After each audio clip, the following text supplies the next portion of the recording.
पहुंचा हूं गांव मंडोरा, सोनीपत जिले का गाँव है ये। मेरे साथ में दो चेहरे देख रहे हैं, दो सगे भाई, दोनों की एक ही दिन रिटायरमेंट। कौन कौन सी डिपार्टमेंट में थे, कितनी सर्विस हुई, कितनी इनकी एज हुई। तो ज़्यादा समय ना गवाते हुए मैं सीधी सीधी बात करना चाहूँगा और आपके सामने रखूँगा। हाँ जी, मेरा आप दोनों को राम राम जी। नमस्कार जी। नमस्कार जी।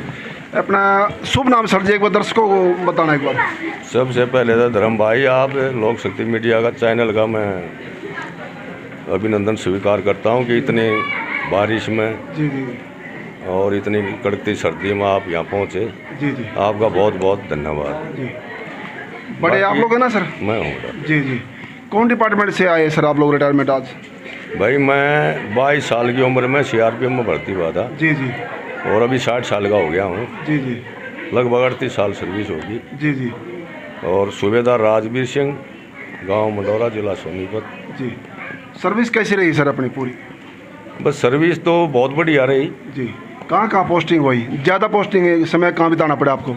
ज़्यादा कश्मीर में रहा मैं 10-12 साल लगातार। कश्मीर में जी। बच्चे कितने हैं सर अपने पास? एक लड़का एक लड़की है। दोनों मैरिड हैं? मैरिड है जी जी। सर जी नमस्कार आपको। नमस्कार जी। आप कौन डिपार्टमेंट? हरियाणा पुलिस से जी? हरियाणा पुलिस से इंस्पेक्टर है पुलिस। जी। छोटे भाई आप? छोटे भाई। फौजी साहब के? हाँ जी। जी। आप 58 साल में सर? हाँ, 58 साल। जी जी। आपकी सर्विस कैसी रही सर? बढ़िया रही जी। अच्छा रहा?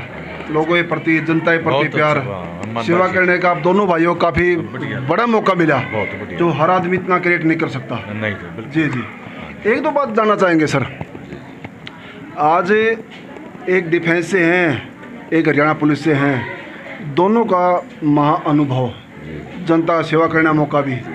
आज अगर जनता आपसे जानना चाहे अपने बच्चों को और या और कोई एक नौकरी के काबिल जो हैं जवान बच्चे, उनको बताना चाहे, संदेश देना चाहे, तो कहाँ भेजेंगे? डिफेंस में या हरियाणा पुलिस में?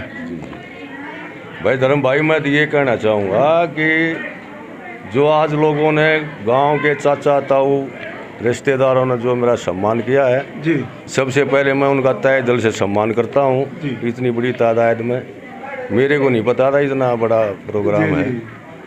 और जो है इतना जज्बा देख करके हमारे युवा जवानों में भी एक हौसला होगा कि भी फौजी आदमी 38 साल जो है अपनी संघर्ष करके जी, देश की सेवा करके सुरक्षित अपने घर आ जाता है, तो बहुत बड़ी बात है जी।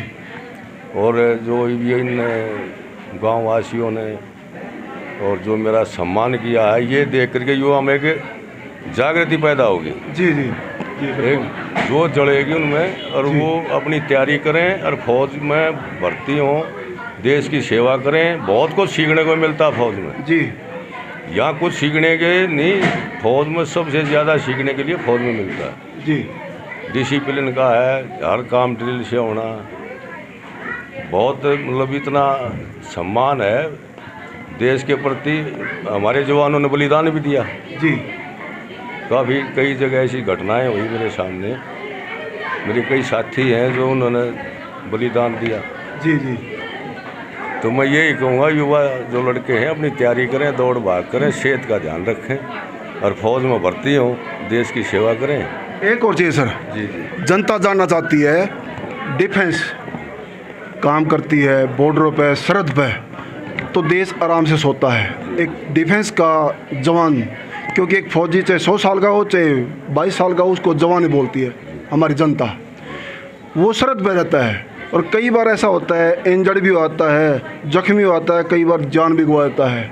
और आज एक नया पहलू आता है जनता के बीच में, जो है कि अग्निवीर पेंशन को लेकर क्या इतना बड़ा त्याग करना, परिवार का भी, अपने जन्मभूमि का भी, बच्चों का भी, और शहादत भी देते हैं, और उनकी पेंशन नहीं होनी चाहिए या होनी चाहिए? देखो जी, ये तो होनी चाहिए, होनी चाहिए। जैसे अग्निवीर का ही पीछे भी एक ने बलिदान दिया था। जी जी। और मीडिया में भी खूब चला उसका। जी जी। उसको ना तो वहाँ से कोई मान सम्मान मिला, ना शहीद का दर्जा मिला जी। एक सिविल गाड़ी में भेज दिया। तो सीधा सीधा ये पेंशन होनी चाहिए। लेकिन आप सरकार ने, जो माननीय मान साहब ने उसका बहुत बड़ा सम्मान किया जी। और ऐसा जो है हम अग्निवीर में होना चाहिए था। जो हमारा फौज का वो ऐसी वो ड्यूटी करता है, ऐसी ट्रेनिंग कर रहा है। पेंशन होनी चाहिए सर, तो ये साबित होता है कि अग्निवीर सही है गलत ही है? नहीं सही तो क्या है, वो 4-5 साल बाद आ जाता जी, है क्या ना, करेंगे? उसकी पेंशन बनती है ना, वो इधर का रहता है। एक और चीज़ जी, जनता का मानना है, जैसे आपके अनुभव से, विचार से जनता जान रही है, एक फौजी की जैसे आपने बताया 38 साल की सर्विस के दरमियान एक फौजी आदमी अपनी सर्विस में शादी भी कर लेता है, घर बनाता है, शादी भी होती है, बच्चे बड़े होते हैं, बच्चों की शादी भी कर लेता है। जैसे आपने बताया बच्चों की शादी हो चुकी है, वो 4 साल में क्या करेगा फौजी हो? हाँ तो वो ही तो मैं बोल रहा हूँ ना कि वो 4-5 साल में ही निकाल देंगे, जी तो उसको क्या करेगा, या तो गार्ड गुड़ में लगा लेंगे, कहीं गार्ड में 10-12 हज़ार रुपये मिलेंगे। ना जी कि सरकार अपने सस्ते एम्प्लॉय ढूंढ रही है अग्निवीर 4 साल के बाद।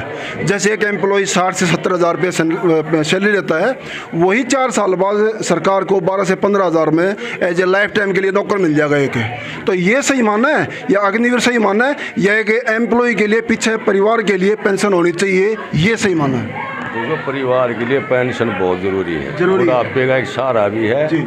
और बच्चों भी ये सोचेंगे अभी इसकी पेंशन आ रही है, चला जाएगा तो इसकी पेंशन भी साथ जाएगी। जी पेंशन बहुत ज़रूरी है। जी तो मैं तो सरकार से ये अनुरोध करूँगा कि गवर्नमेंट ने हर आदमी की, कर्मचारी की पेंशन बनानी चाहिए। कई बार जैसे आपके समय में जो सर्विस कर रहे हैं, 1 मिनट रुक जाओ जी, आपके समय में जो सर्विस कर रहे हैं उनका भरोसा होता है सरकार के ऊपर कि हमारे साथ कोई बात होगी तो हमारे परिवार को सरकार संभाल लेगी। आज उनकी ना पेंशन ना कोई फंड है, उनके लिए जनता आज ये मानना है जिस दिन जनता से बड़ा ना कोई सरकार, ना कोई संगठन, ना कोई मदद एकता संगठन, जनता ही सब कुछ है। आज जब ऐसे मोड़ पर कोई घड़ी आती है, कोई गरीब परिवार हो या बेसहारा बैंड हो, चाहे कोई फौजी की फैमिली हो, शहीद फौजी की फैमिली क्यों ना हो, दुखदाई घड़ी में जिस दिन हमारी जनता ये जाग जाएगी कि पर मेंबर ना सही पर फैमिली भी उस परिवार को अगर 1-1 रुपया भी दिया जाए तो वही डूबा हुआ परिवार कई लोगों की, कई परिवारों की ज़िंदगी बदल सकता है। ये बात सही है गलत है जी? ना जी बिल्कुल 100% ठीक है। कि जो पीड़ित परिवार हैं, जो करके खाने में हालात में सक्षम नहीं है, उनको अगर 1-1 रुपया डाल देंगे उनके अकाउंट में तो वही परिवार चैन से रोटी खा सकता है, कई परिवारों की ज़िंदगी बदल सकता है वो भी। ना जी ऐसे कई ग्रुप फौजी भाइयों ने बनाए जी बनाइए। और फौजी भाई कई मतलब गरीब बच्चों की लड़की की शादी भी कर रहे हैं। जी जी और मैं भी कई बार उनसे संपर्क नहीं कराया, कुछ टाइम नहीं मिला, मैं भी उनसे जुड़ना चाह रहा हूँ जी।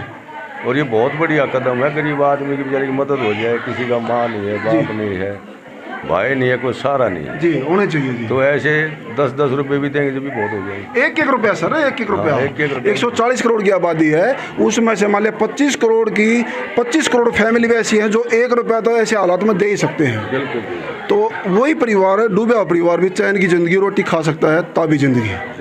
जी बिल्कुल ये सही है। आप इसमें थोड़ा मीडिया में और करो, उछाड़ो इसको, तो कुछ लोगों की भावना जागेगी और इन चीज़ों पर ध्यान होगा। आज परिवार में, गांव में उत्सव हो रहा है, काफ़ी देखा बाहर से स्वागत हो रहा है आप लोगों का। एक ही घर में 2-2 सगे भाई दोनों, वो भी इंस्पेक्टर लेवल से, कितनी खुशी होगी जी आज? बहुत बड़ी खुशी है जी। और मैं तो जो मेरे चाचा ताऊ भाई दोस्त रिश्तेदारों ने जो आज सम्मान किया, मेरे को नहीं पता था, ये मदीब अचानक आया था। जी जी इतना बड़ा जो मेरा सम्मान किया, मैं त्याग दिल से सभी भाइयों का नतमस्तक होकर के सम्मान करता हूँ। और आपका मैं इसलिए सम्मान करता हूँ कि इतनी धूप, इसमें बारिश में जी जी और सर्दी में, कड़कती में अपना कीमती समय निकाल करके आप यहाँ पहुँचे, मैं इसका तहे दिल से आपका अभिनंदन करता हूँ। मीडिया तो 100-200 किलोमीटर से आते हैं सर, आप तो कई हज़ार दूर पर जाकर कुर्बानी देते हो, समय देते हो, परिवार का त्याग करते हो, गांव का जन्मभूमि त्याग करते हो।